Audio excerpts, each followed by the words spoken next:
A nossa mensagem, ela tem como título: quem são as duas testemunhas de Cristo na grande tribulação? Algumas pessoas que estão nos visitando, outras estão escutando talvez pela primeira vez uma mensagem escatológica, mas vamos nos situar escatologicamente dentro deste versículo bíblico, onde nós lemos que haverá duas testemunhas e elas profetizarão por um período de 3 anos e meio. Em que período será isso? Quando será isso? Irmãos, quando nós olhamos a Bíblia e olhamos para os eventos futuros, isso anima a nossa fé. E quando olhamos a Bíblia com fatos que já aconteceram, também animam a nossa fé. A Bíblia ela nunca deixou de ser atual. Há muitas passagens bíblicas que ainda nós não temos ainda noção, a ideia do que realmente está se falando. Por quê? Porque muitas coisas vão sendo reveladas com o tempo e fica mais fácil de se entender. Por exemplo, quando nós falamos do Estado de Israel, a nação de Israel no ano 70 depois de Cristo, ela deixou de existir. O Império Romano entrou lá dentro, destruiu Jerusalém, destruiu o templo, acabou-se o templo, e houve a diáspora dos judeus e eles se espalharam pelo mundo inteiro. E nunca mais se foi como nação, nunca mais se existiu como nação. Então você fica imaginando os nossos irmãos, há 100 anos atrás, dentro da Bíblia, falando sobre Israel. Eles, puxa, mas como é que é esse negócio aqui? Hoje nós temos realmente uma melhor visão com Israel. Porque perguntaram para Jesus: Jesus Cristo, quando será a tua vinda? Jesus disse: olhai para a figueira. A figueira, o símbolo de Israel é uma figueira. Então, o relógio de Deus, o tic-tac de Deus tem tudo a ver com Israel. Você liga a televisão, ou você lê o jornal, abre um site de notícias, não tem um dia que não se fala de Israel. É impossível você não abrir os jornais, não ver notícias que não está ligado a Israel. Agora estão se falando muito da Terceira Guerra Mundial, não é isso? Terceira Guerra Mundial, e o Brasil entrou na guerra através de memes, né? O que se faz de memes aí da Terceira Guerra Mundial é uma coisa de doido. O brasileiro é muito criativo para essas coisas aí. Mas o que está envolvido nessa Terceira Guerra Mundial? Sempre se fala de Israel. É interessante. Você viu ali que o presidente do Irã, ele deixou bem claro que nós vamos destruir o Estado de Israel.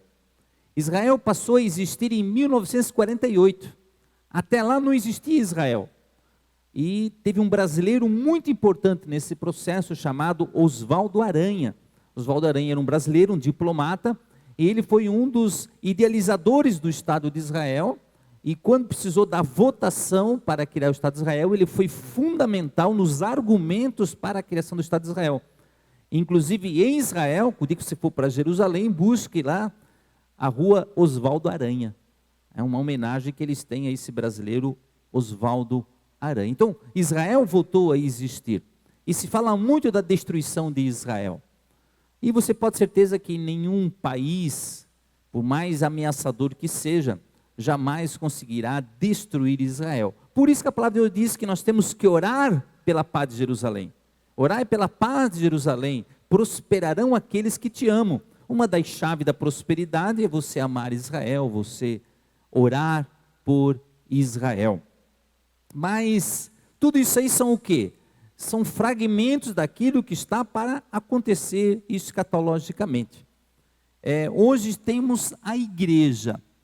A igreja, ela irá ser arrebatada, ela será retirada da terra.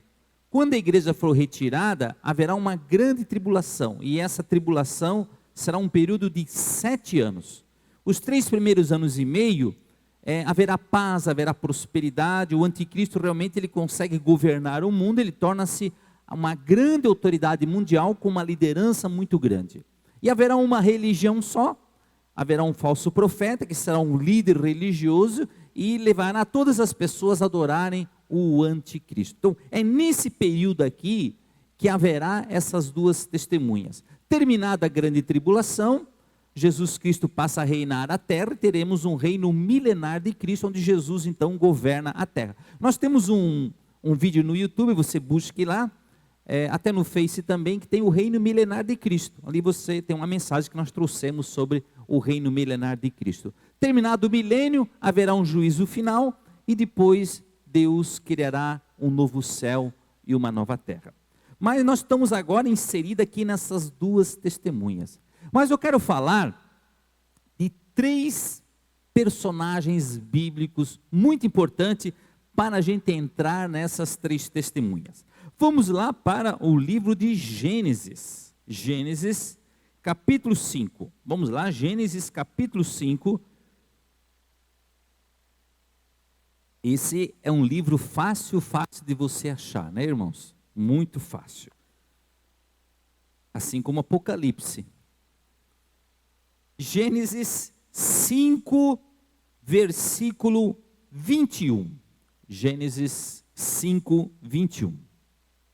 Diz assim: E viveu Enoque 65 anos e gerou a Metusalém, ou a Matusalém, depende da versão bíblica. E andou Enoque com Deus, depois que gerou a Matusalém, 300 anos e gerou filhos e filhas.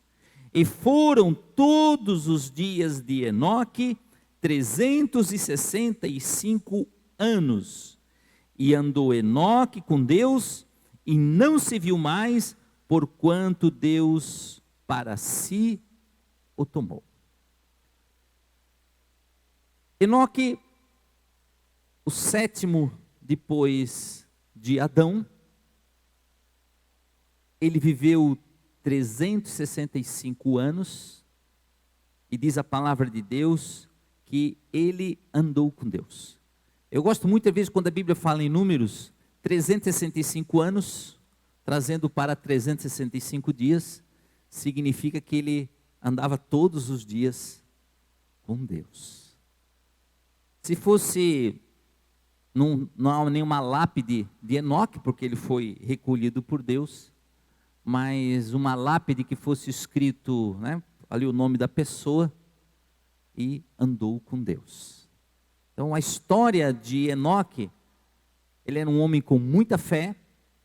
O livro de Judas, a carta de Judas diz que ele pregou arrependimento às pessoas, ele pregava o arrependimento às pessoas, pregava a vinda de Cristo com os santos, já falava de Jesus Cristo,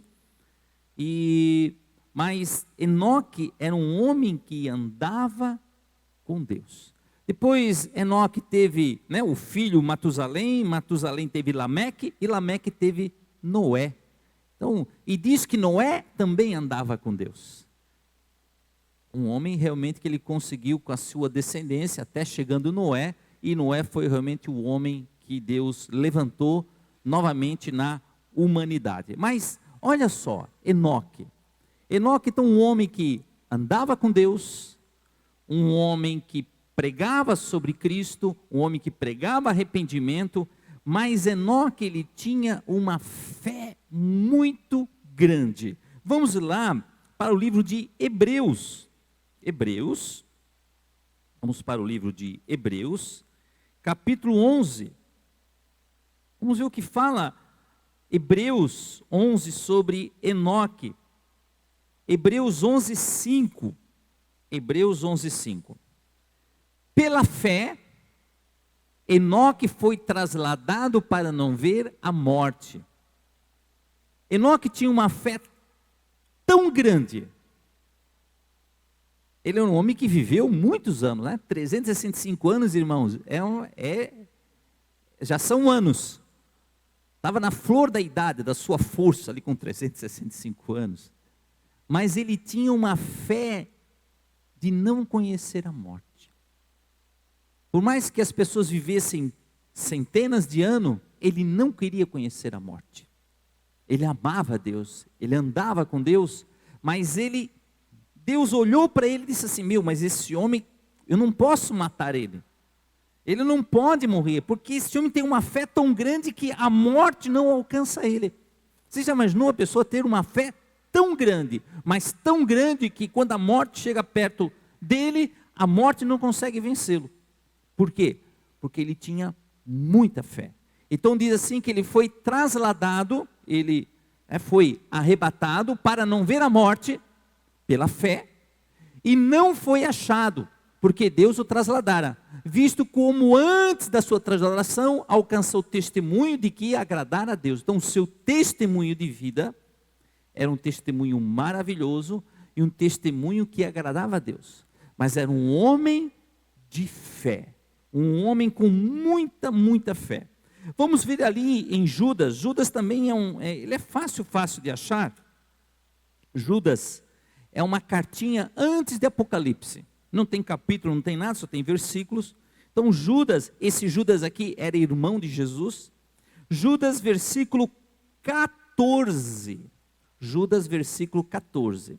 Diz assim: e destes profetizou também Enoque, o sétimo depois de Adão, dizendo: eis que é vindo o Senhor com milhares dos seus santos. Ele já profetizava sobre Jesus. Ele era o sétimo depois de Adão, mas já profetizando que Jesus vinha com milhares dos seus santos, para fazer juízo contra todos e condenar dentre eles todos os ímpios, por todas as suas obras de impiedade que impiamente cometeram, e por todas as duras palavras que os ímpios pecadores disseram contra eles, contra ele, contra o próprio Jesus Cristo. Então esse é Enoque, o sétimo depois de Adão, um homem que teve tanta fé, que a morte não conseguiu alcançá-lo, e a fé dele era tão grande que o Senhor então o arrebatou. Onde está Enoque hoje? Lá no céu com Deus, sem conhecer a morte. Interessante, né? A gente tem uma pessoa lá em cima que não conheceu a morte. Mas nós temos um outro personagem, quero falar de um outro personagem, Deuteronômio capítulo 34. Deuteronômio capítulo 34, versículo 5. Deuteronômio capítulo 34, versículo 5. Assim morreu Moisés, servo do Senhor, na terra de Moabe, conforme o dito do Senhor, este o sepultou num vale, na terra de Moabe, de fronte de Bet-peor, e ninguém tem sabido até hoje a sua sepultura. Moisés, ele teve um enterro, um sepultamento muito estranho. Estranho no sentido porque foi o único ser humano que Deus o sepultou. O próprio Deus sepultou Moisés. Deus foi lá, tirou a vida dele, a morte o alcançou, mas o próprio Deus o sepultou. Então imagina que sepultamento foi esse, o próprio Deus o sepultar. Era Moisés da idade de 120 anos, quando morreu, os seus olhos nunca se escureceram, nem perdeu o seu vigor. Então o homem nunca ficou, naquela época não tinha óculos, não tinha lente de contato, como o pastor usa, tem nada disso, então, mas ele nunca perdeu o seu vigor, ele enxergava muito bem, então ele tinha vigor com essa idade de 120 anos. E os filhos de Israel prantearam a Moisés 30 dias nas campinas de Moabe, e os dias do pranto, do luto de Moisés se cumpriram. Josué, filho de Num, cheio do espírito de sabedoria, porquanto Moisés tinha posto sobre ele as suas mãos, e assim os filhos de Israel lhe deram ouvidos e fizeram como o Senhor ordenara a Moisés. Então Moisés ungiu a Josué para continuar na liderança de Israel. Olha só, e nunca mais se levantou em Israel profeta algum como Moisés, a quem o Senhor conhecera face a face, nem semelhante em todos os sinais e maravilhas que o Senhor o enviou para fazer na terra do Egito, a Faraó e todos os seus servos e toda a sua terra. E em toda mão forte, em todo espanto grande que operou Moisés aos olhos de todos Israel. Então, nunca na humanidade, Deus usou um homem como Moisés. Os milagres que esse homem fez, de abrir o mar vermelho, né, de receber do próprio Deus algo escrito por Deus, né, quando Deus escreveu os 10 mandamentos, na rocha, na pedra lá, entregou para ele, Deus falou em hebraico, Deus escreveu em hebraico, e um homem que viu Deus face a face e nunca se viu na humanidade alguém ser usado tanto como Moisés em sinais e maravilhas. Interessante que nunca se viu tantos sinais e maravilhas no meio de um povo e nunca se viu um povo tão rebelde. Parece que é uma discrepância, né? Como uma coisa, vê um monte de sinais e maravilhas, vê um monte de milagres, vê o mar vermelho, recebe codornizes como alimento, como carne, recebe o maná do céu, todo dia de manhã vinha o maná do céu, Deus matou os egípcios, olha quantas coisas, mandou as pragas no Egito, e mesmo assim, era um povo obstinado, um povo desobediente, um povo que sempre dizia, ai que saudade do Egito, e por diversas vezes quiseram até matar a Moisés. Então Moisés foi sepultado por Deus, e o próprio Satanás depois quis pegar o corpo de Moisés. Aí vamos lá em Judas, novamente, esse Judas é interessante, né? O irmão de Jesus ali, uma cartinha tão pequena, e tem um monte de coisa ali em tão poucos versículos, né? Judas, versículo 9, diz assim, mas o arcanjo Miguel, Judas 9, mas o arcanjo Miguel, quando contendia com o diabo e disputava a respeito do corpo de Moisés, não ousou pronunciar juízo de maldição contra ele, mas disse, o Senhor te repreenda.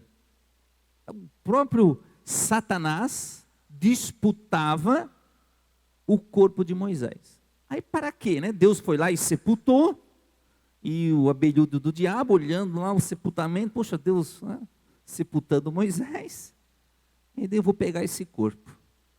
Aí Deus não só sepultou, como deixou alguém cuidando do corpo, que foi o arcanjo Miguel. Esse arcanjo Miguel devia ser uma pedra no sapato do diabo, né? Porque expulsou ele do paraíso, e agora novamente aqui brigando com ele. Então esse arcanjo Miguel sempre está aí brigando, e depois ele que expulsa, né, o próprio Satanás do céu, lá depois, apocaliticamente, falando escatologicamente, depois vai chegar quando ele irá expulsar definitivamente Satanás, que é o acusador dos homens. Mas para que o diabo queria o corpo de Moisés? Por que Deus sepultou Moisés? Por que não houve velório? Não houve lá um monte, né, de gente olhando Moisés, chorando e pranteando? Por quê? Para que não tivesse adoração. Provavelmente eles iam adorar aquele corpo de Moisés, alguém já ia tocar no corpo de Moisés, disse que já foi curado, já ia fazer uma imagem de Moisés daqui a pouco. Então Deus, ele não queria dividir a glória com ninguém. Moisés morreu, vou sepultá-lo, botou um anjo para cuidar ali, mas o diabo quis pegar esse corpo de Moisés para o expor e fazer com que o povo adorasse a Moisés, e esquecesse da nova liderança que era Josué. Então ia ser difícil para Josué assumir uma liderança. Então tu veja só como Deus, ele pensa em todas as coisas. E o que eu acho interessante ali é que o anjo só disse o seguinte, né? O anjo não ousou pronunciar juízo de maldição contra o diabo. Não chamou ele de bicho feio, né? Um monte de palavrões que às vezes a gente usa contra o diabo. Eu quanto o diabo, eu não gosto de, eu tenho, como é que eu posso dizer, não tenho medo, mas eu respeito. E uso a autoridade de Jesus. Só isso. Em nome de Jesus, eu te repreendo. Não gosto de entrevistar o diabo, perguntando onde é que ele vem, porque eu sei de onde é que ele vem. Não pergunto o que ele faz, porque eu sei o que ele faz. Então eu não gosto de ficar entrevistando o diabo. Diabo a gente repreende. Em nome de Jesus, saia. Esse é o nosso papel. E o anjo não ousou pronunciar o juízo de maldição, simplesmente disse: o Senhor te repreenda. O Senhor, em nome de Deus, eu te repreendo. Não usou o nome de Jesus ainda, mas em nome de Jesus é o que nós usamos para repreendê-lo. Então nós temos já dois personagens. Nós temos Enoque, que não conheceu a morte, porque ele tinha muita fé para isso, e foi trasladado pelo Senhor.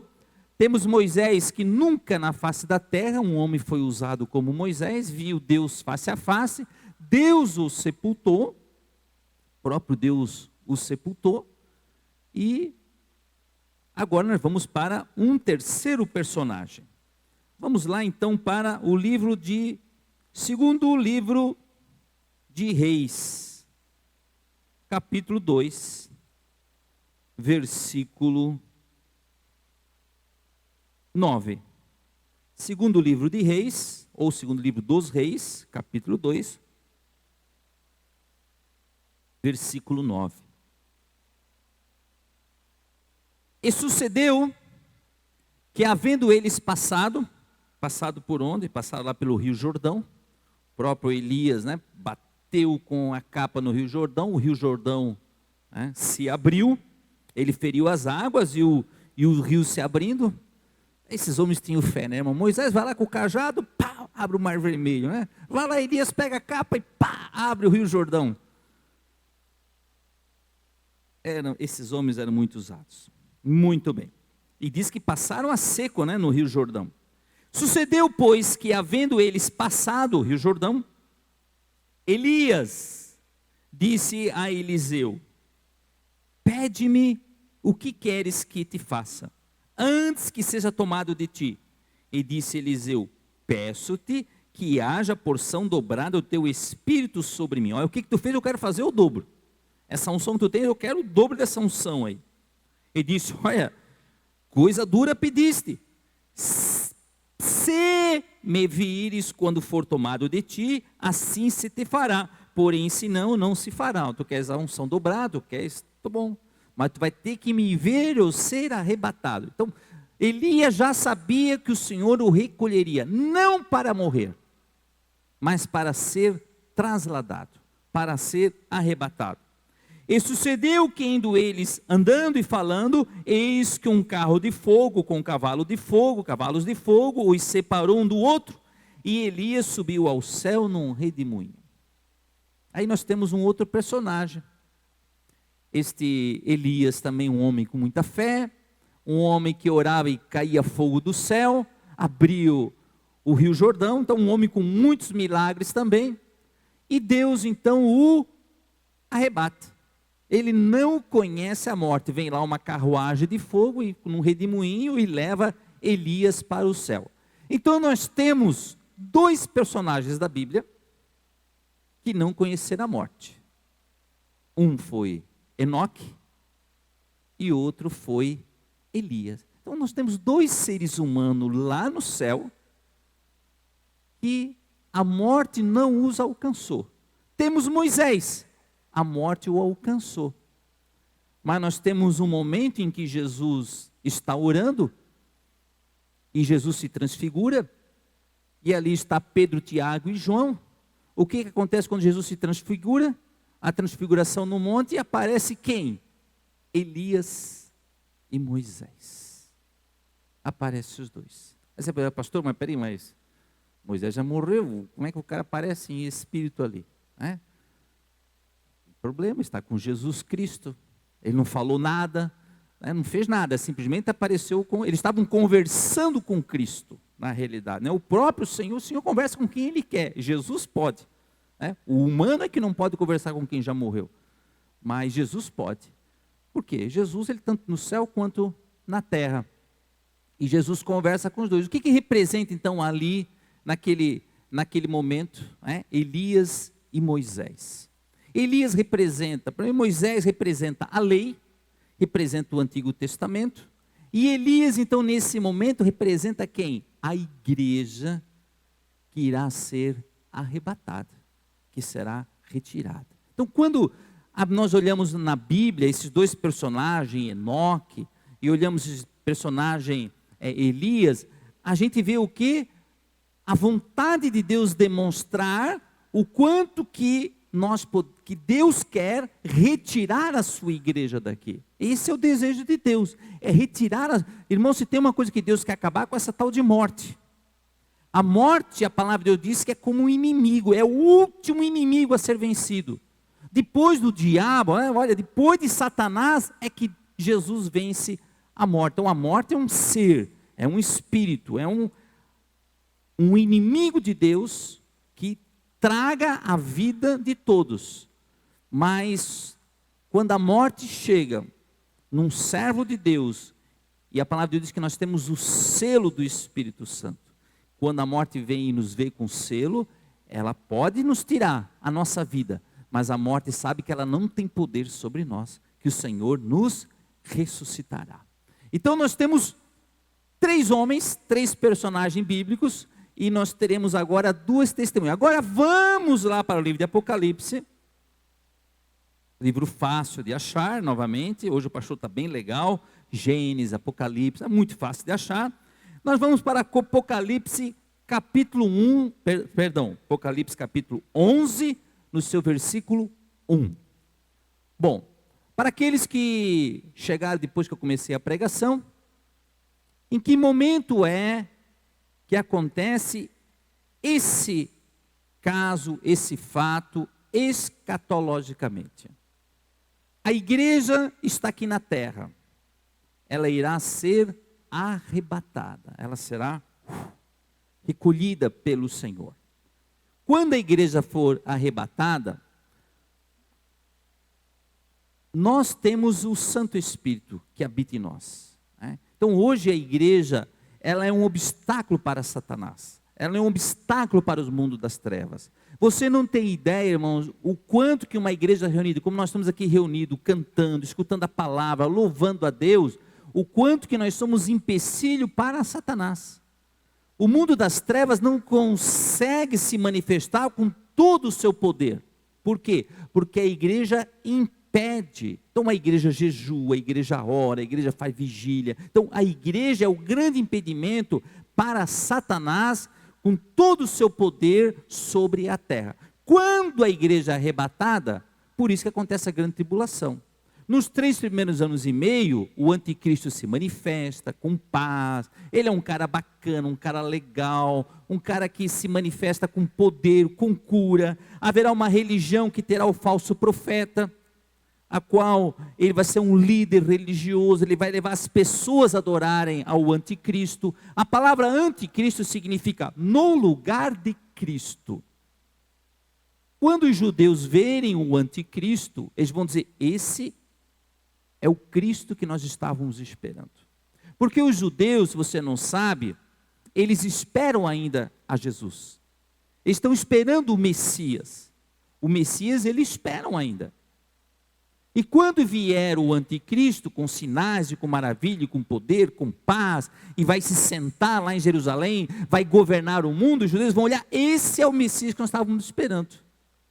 O templo será construído, eles vão então ter esse templo, o Messias entra lá e passa então a ser adorado. Mas os 3 primeiros anos e meio são de paz. Depois haverá a ira de Deus sobre a terra. E muitos demônios serão liberados com a sua força demoníaca. Então a palavra de Deus diz, ai dos homens que viverem na terra nessa época. Então no meio, nessa grande tribulação, há 2 testemunhas que Deus então traz para profetizar sobre Cristo. Então, Apocalipse 11, 1. E foi-me dada uma cana, semelhante a uma vara, e chegou o anjo e disse, levanta-te e mede o templo de Deus e o altar e os que nele adoram. Esse anjo então ele passa a medir o templo. Qual é a ideia de medir o templo? É ver a espiritualidade do templo. Que templo é esse, pastor? É o templo, porque Israel não tem templo hoje. Uma coisa, eles não sacrificam mais bezerros, não sacrificam bois, não sacrificam ovelhas, não tem mais sacrifícios. Mas eles já têm tudo pronto para a construção do templo. Logo, logo Israel terá o seu templo. E aqui então, na grande tribulação, eles têm o seu templo. E deixa o átrio que está fora do templo e não o meças, porque foi dado às nações e pisarão a cidade santa por 42 meses. 42 meses são 3 anos e meio. E darei poder às minhas 2 testemunhas, e profetizarão por 1260 dias, vestidas de pano de saco. Quando começa a tribulação, Deus manda essas 2 testemunhas para levar as pessoas ao arrependimento. Mesmo na grande tribulação, tem o amor de Deus. Deus quer que as pessoas se convertam. Deus quer salvar as pessoas. Essas 2 testemunhas são as 2 oliveiras e os 2 castiçais que estão diante do Deus da terra. E se alguém lhe fizer mal, fogo sairá da sua boca e devorará os seus inimigos. E se alguém lhe quiser fazer mal, importa que assim seja morto. Essas 2 testemunhas terão poder sobrenatural. Fogo sairá da sua boca. Já imaginou? Além de pregar, além de falar, ninguém pode lhe fazer mal. Eles são indestrutíveis, imortais. Quer dizer, ninguém pode fazer mal para eles, porque Deus disse que não pode. Vai devorar os seus inimigos, as pessoas vão chegar perto, vai sair fogo da sua boca. Então ninguém pode lhe fazer mal. Essas testemunhas têm poder para fechar o céu, para que não chova nos dias da sua profecia. E tem poder sobre as águas para convertê-las em sangue, e para ferir a terra com toda sorte de pragas, quantas vezes quiserem. Bom, a Bíblia fala aqui de 2 poderes que eles têm. Qual poder? Um poder que fala aqui de fechar o céu para que não chova. Bom, Elias, ele profetizou sobre a terra que não choveria durante um período de 3 anos. E não choveu. Porque ele disse, não vai mais chover. Pela palavra do Senhor não choverá mais. E houve uma grande seca, uma grande fome sobre a terra. Mas também fala que essa testemunha tem poder de converter as águas em sangue e ferir a terra com toda sorte de pragas. Moisés tinha esse poder de ferir a terra com praga, de converter água em sangue. Bom, aí a pergunta, pastor, quem o senhor acha que são as 2 testemunhas? Bom, a Bíblia não diz quem são as 2 testemunhas. Mas, pelo que fala aqui, seria Elias e Moisés. Pelos milagres que eles fazem. Mas, eles falam que eles terão poder para fazer isso, não que fizeram isso. Certo? Eles não falam, a Bíblia não fala, olha, eles tiveram o poder para fechar o céu, tiveram o poder para... Não, fala que tem poder. Então eles vão ter esse poder. A Bíblia também fala, vamos ali, eu acho que é Hebreus 9, 27, né? Vamos lá em Hebreus, depois a gente volta para ali, irmãos. Isso, Hebreus 9, 27. Coloca lá Hebreus 9, 27. O que diz Hebreus 9, 27? Aos homens está ordenado morrer em quantas vezes? Uma vez. Depois disso, vem o juízo. Então, o homem não está ordenado morrer várias vezes. Morre, reencarna, renasce, reencarna, agora num cavalo, agora, num boi, depois numa outra pessoa, e assim vai reencarnando. Não, a palavra de Deus diz que o homem está ordenado, é uma ordem de Deus. Deus já determinou, ordenou, olha, uma vez só morre. E depois de morto, vem o juízo. Então, não dá para fazer muita doutrina em cima disso aí. Não dá para o cara especular muita coisa. Não tem muita especulação. Está mais claro do que isso aí, olha. Só quando diz assim, trazei todo o dízimo à casa do tesouro para que haja mantimento na minha casa. O cara lê, bom, mas não entende isso. Não, é como isso aí também. Mais claro do que isso, ao homem está ordenado morrer 2 vezes, não, uma vez só. Vindo depois disso o juízo. Vamos voltar lá para o Apocalipse 11. Apocalipse 11, 7. Bom, se o homem está ordenado morrer uma vez só, então nós vamos ter que tirar Moisés desse negócio. Porque Moisés já morreu. Então Moisés não vai morrer 2 vezes. Mas quem não conheceu a morte ainda? Enoque e Elias. Então eu estou agora falando teologicamente. Mas você pode, não, pastor, eu acho que é Moisés. Não tem problema, não vamos brigar por causa disso. Porque a Bíblia não fala quem é. Eu só estou agora, como pastor e como teólogo, fazendo você pensar teologicamente. Um pensar teológico. Versículo 7. Apocalipse 11, 7. E quando acabarem o seu testemunho, a besta que sobe do abismo lhe fará guerra e as vencerá e as matará. Quem é essa besta que sobe do abismo? É o anticristo. O anticristo, então, os vencerá. Mas quando acabar o seu testemunho, quanto tempo é o testemunho? 3 anos e meio. Deus determinou. São 3 anos e meio. Não adianta no 2º ano querer matar os caras. Eles não morrem. No 3º ano, também não adianta. Quando Deus disse, olha, quando acabar o testemunho deles, são 3 anos e meio. O que eu quero dizer para você, irmão? Se Deus determinou algo para a tua vida, vai se cumprir. Vai se cumprir, irmãos. Não adianta. O inferno vai se levantar, o diabo vai se levantar. O homem, cara, não tem homem, não tem inferno, não tem diabo, não tem ninguém. Se Deus é por nós, quem será contra nós? A matemática de Deus é assim, Deus mais 1 é maioria. Se você está com Deus, você está com a maioria. E a voz do povo não é a voz de Deus, irmãos. A voz do povo não é a voz de Deus. Houve uma vez que o povo disse assim, crucifica-o, crucifica-o. Não era a voz de Deus ali. Não era a voz de Deus. Temos que estar com Deus, com o Senhor. É isso que nós temos que estar. A palavra de Deus diz que essa besta, o anticristo, os vencerá quando acabarem o seu testemunho. E também os matará. Então eu acredito que Deus não vai trazer Moisés novamente para morrer pela 2ª vez. Deus teria que ressuscitar Moisés. E aí então ser o 2º homem a ser ressuscitado, porque o primeiro homem ressuscitado foi Jesus Cristo. Então Deus teria que ressuscitar o 2º, que seria Moisés, para depois morrer novamente. Então eu acho que Deus não faria isso. Eu, particularmente, teologicamente. Muito bem.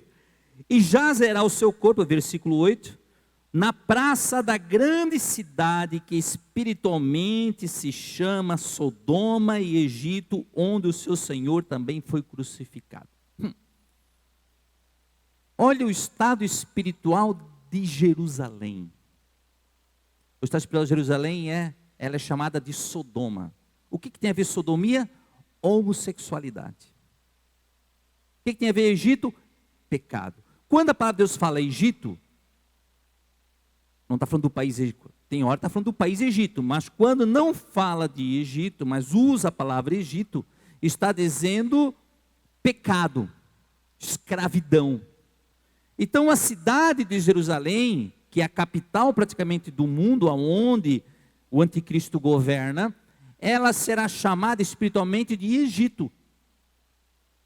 Entregue ao pecado, à escravidão, mas também à sodomia, à homossexualidade. O livro de Daniel diz que o anticristo será homossexual. Ele não terá amor pelas mulheres, ele não amará as mulheres, e nem terá respeito ao Deus dos seus pais, que seria ao Deus de Israel. Você já percebeu como o mundo está se preparando para receber um líder homossexual? Por que você acha que as novelas, os filmes, tudo está levando para que a homossexualidade seja algo normal, que nós temos que receber e aceitar? Isso está entrando dentro da igreja também, a homossexualidade. né? Já as igrejas estão ordenando pastores gays. Estão aceitando o casamento gay, já estão casando dentro da igreja os homossexuais. Mas você pode dizer assim, pastor, mas Deus é amor. Não tenha dúvida que Deus é amor. Não resta dúvida. Mas um dos princípios da hermenêutica. A hermenêutica é uma disciplina da teologia que se estuda a interpretação das Escrituras. E um dos princípios da hermenêutica é que a Bíblia explica a Bíblia. Qualquer assunto que eu vou estudar na Bíblia, qualquer tema, eu tenho que ver o que a Bíblia fala sobre esse tema em toda a Bíblia. Então, sobre homossexualidade, o que eu vou ver? Ah, pastor, mas tem um versículo lá que parece que dá a entender que é aceita a homossexualidade. Até vamos dizer que vamos, tá, aceito ali. Mas espera aí, vamos ver o que a Bíblia fala a respeito como um todo. Como um todo, a Bíblia condena. Como um todo, Deus destruiu Sodoma e Gomorra. Como um todo, os sodomitas lá de Sodoma, eles eram tão pervertidos, que quando Deus mandou destruir Sodoma e Gomorra, e os 2 anjos entraram em Sodoma e Gomorra, aqueles anjos, né, eles tomaram a forma de homens, aqueles anjos eram tão bonitos, tão belos, que eles quiseram pegar aqueles anjos para ter relações sexuais com eles. Eles eram tão pervertidos, quando eles viram aqueles 2 homens belos lá, na forma de homem, 2 anjos na forma de homens, eles quiseram tomar aqueles 2 homens e terem relações sexuais. E Ló então interviu, né? Eles foram para a casa de Ló, queriam derrubar as portas de Ló. Não, nós queremos esses 2 homens, nós queremos ter relações sexuais com eles. Ló chegou até a oferecer as filhas, não peguem todas as minhas filhas, mas não peguem esses 2 aqui. Talvez numa forma de tentar negociar alguma coisa ali. Deus condena a homossexualidade. E espiritualmente, Jerusalém é chamada de Sodoma. Quando a gente vê essas passeatas gays, quando a gente vê agora nas escolas, irmãos, qual é o novo... a esquerda brasileira, não só a esquerda, pode ver qual é a ideologia de uma esquerda. A desconstrução da sociedade. Então quando nós vamos votar politicamente, nós temos que ver o que esses caras estão falando. Quando você, eu voto na esquerda. Irmão, cristão nunca deveria votar numa esquerda. Jamais. Por quê? Olha o que a esquerda faz. Qual é a ideologia de uma esquerda? A desconstrução de toda a sociedade. Da família. Aborto. São contra a igreja. São contra o cristianismo. É homossexualidade. Então, é tudo isso aí o que? É ideologia, é bandeira deles. É bandeira deles. Qual é a ideia então? Nas escolas, por que estão entrando tanto na escola? O que está se pregando nas escolas hoje? Na escola está dizendo o seguinte, que ninguém nasce homem, ninguém nasce mulher. É uma construção. Você já imaginou você tem uma criança ali, teu filho ali de 5 anos, 6 anos, ou ali na adolescência, os hormônios tudo, né? Você já passou por essa idade, né? Quem é adolescente, quem já foi, sabe como é que os hormônios ficam tudo aflorado nessa época. E aí chega ali um professor dizendo para a menina, você não é menina. Para o menino, você não é menino. Você está sendo construído. Aí nós temos alguns artistas, umas bestas quadradas de alguns artistas, né, que são ícones mundialmente. E aí o que eles pegam, as suas criancinhas ali, o cara é menino, já começa a colocar roupa de menina. E eles são o quê? Eles são ícones, eles são exemplos, e a sociedade vai seguindo essas pessoas. Eu vi uma reportagem, um menino, era uma menina, a menina disse assim, mãe, eu sou menino. A criança tinha 5 anos, o que a mãe fez?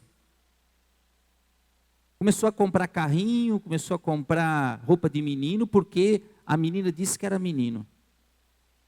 Eu fiquei pensando assim, e se a menina dissesse assim, mãe, eu sou um dinossauro? O que a mãe ia fazer, hein? Mãe, eu acho que eu nasci uma égua. O que a mãe ia fazer? Ia comprar capim para essa criança?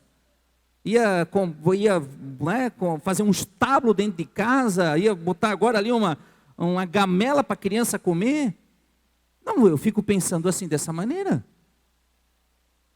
Então, irmãos, é tanta gente besta por aí, abestalhada, essa ideologia, e nós como igreja, a gente já começa a ver na igreja. A gente já começa a assistir isso no meio dos adolescentes. Eles têm dúvidas sexuais, eles têm dúvida quem são. Né? Os meninos estão ficando afeminados, as meninas estão ficando masculinizadas, a gente já começa a ver isso.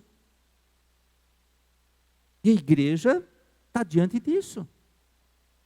Aí você vai deixar de pregar porque não pode. Nós temos que dizer o que é certo e temos que dizer o que é errado. Então, essas duas testemunhas, os corpos delas serão entregues, serão expostos nas praças. Para quê? Expor qualquer ditador, qualquer regime ditatorial, eles fazem duas coisas. Uma coisa, eles fazem uma estátua. E aqui diz quanto que ele vai fazer uma estátua. Todo ditador, ele quer estátuas, ele quer foto, ele quer não sei o quê, ele quer o quê? Uma estátua para o povo adorar. É isso que esses ditadores fazem.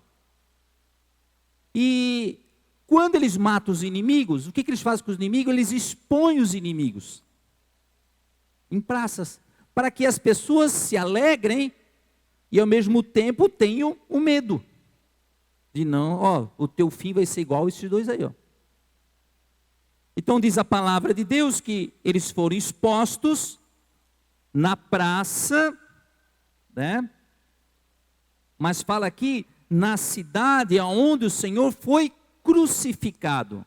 Onde é que Jesus foi crucificado? Em Jerusalém. Versículo 9. E os homens de vários povos e tribos e línguas e nações verão o seu corpo morto por 3 dias e meio e não permitirão que o seu corpo morto seja posto em sepulcros. E os que habitavam na terra se regozijarão sobre ele, se alegrarão e mandarão presentes uns aos outros, porquanto esses dois profetas tinham atormentado os que habitam sobre a terra. Eu tenho certeza que era tanto videozinho e não sei o que. Eu até fico vendo aquelas transmissões online lá dos caras fazendo selfie lá com os dois cadáveres lá, tirando o céu, se alegrando. Transmissão ao vivo, online, na morte dos dois. Há tanta alegria na terra que as pessoas trocam até presente. Então imagina como esses dois homens atormentaram as pessoas que estão na terra, dizendo o que era errado, o que era certo, o que era pecado. Então quando você começa a falar a verdade sobre o pecado, você começa a atormentar as pessoas. Interessante isso, irmãos. É muito interessante. E depois daqueles 3 dias, então 3 dias, os corpos são expostos na praça. Depois daqueles 3 dias e meio, o Espírito de vida, aleluia, vindo de Deus, glória a Deus, entrou neles, louvado seja o Senhor, e puseram-se sobre os pés, e caiu grande temor sobre os que o viram. Então Deus dá novamente o Espírito de vida sobre eles, e eles ressuscitam.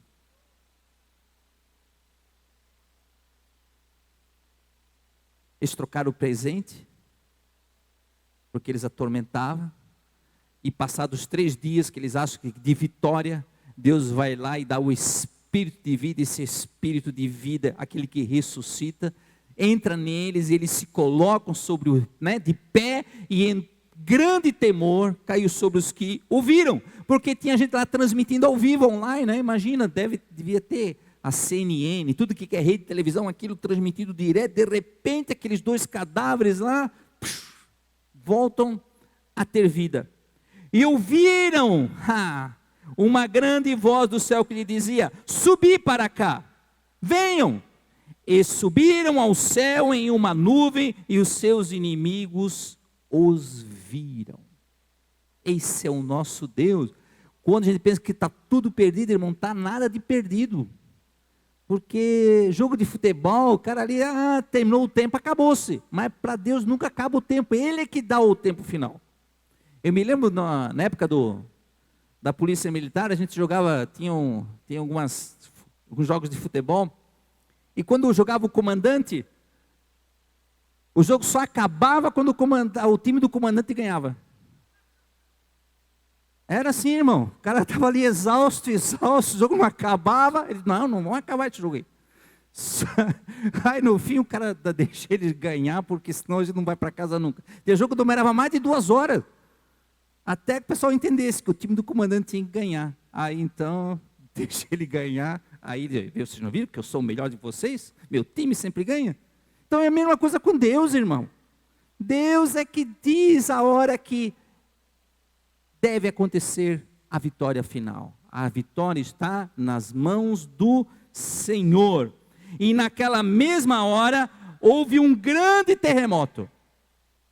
Então sempre que tem uma vitória, tem destruição da parte de Deus. Deus dá vitória para o seu povo e destrói os seus inimigos. É assim que é. O mundo espiritual é assim. Deus nos dá vitória, porém sempre tem destruição depois. Diz assim, e naquela mesma hora houve um grande terremoto, e caiu a 10ª parte da cidade, e no terremoto foram mortos 7.000 homens, e os demais ficaram muito atemorizados, e deram o que, irmãos? Glória ao Deus do céu.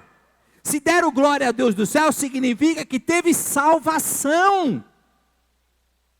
Aqueles profetas, mesmo depois de morte, depois ressuscitados, com o milagre que Deus viu, houve salvação. Isso é o amor de Deus. Deus sempre quer salvar. Deus sempre quer salvar. E passado é passado o 2º ais, e eis que verá o 3º ais. Deus é tão maravilhoso, que quando estiver acabando a tribulação, sabe o que Deus vai fazer? Os anjos vão evangelizar. Deus vai mandar anjos evangelizar. Que Deus quer a salvação. Deus não quer que o homem vá para o inferno. Deus não quer a condenação. Deus faz de tudo para salvar o homem. Mas o homem tem que querer também. E ali então os homens deram glória ao nosso Deus. Vamos convidar o nosso grupo de louvor aqui.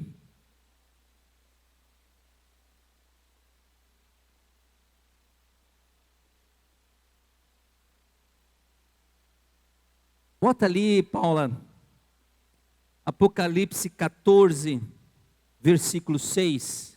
Apocalipse 14, versículo 6. E vi outro anjo voar pelo meio do céu, e tinha o evangelho eterno, para o proclamar aos que habitam sobre a terra, e a toda nação, e tribo, e língua, e povo. Anjo. Deus sempre quer salvar. Não são homens, são anjos. Jesus disse que se nós não fizermos, Ele faz com que as pedras clamem. Não fomos nós, Deus vai fazer a pedra. O cara está ali, o cara está meio assim, meio bêbado. Não sabe que eu estou bêbado? É verdade, a pedra está falando ali. Próximo versículo. O que esses anjos faziam? Dizendo com grande voz, olha o que os anjos diziam: temei a Deus e dá-lhe glória, porque é vinda a hora do seu juízo, e adorai aquele que fez o céu e a terra, o mar e as fontes da água. Deus manda até anjos. E eu quero dizer uma coisa para você, você que está nos assistindo também. Deus vai fazer de tudo para te salvar. Deus vai fazer de tudo para te salvar. Você pode estar triste hoje. Você pode estar magoado, desorientado, perdeu o primeiro amor. Mas Deus vai fazer de tudo para te salvar. De tudo, de tudo. Porque Deus te ama tanto. Deus te ama tanto que Ele não quer te perder.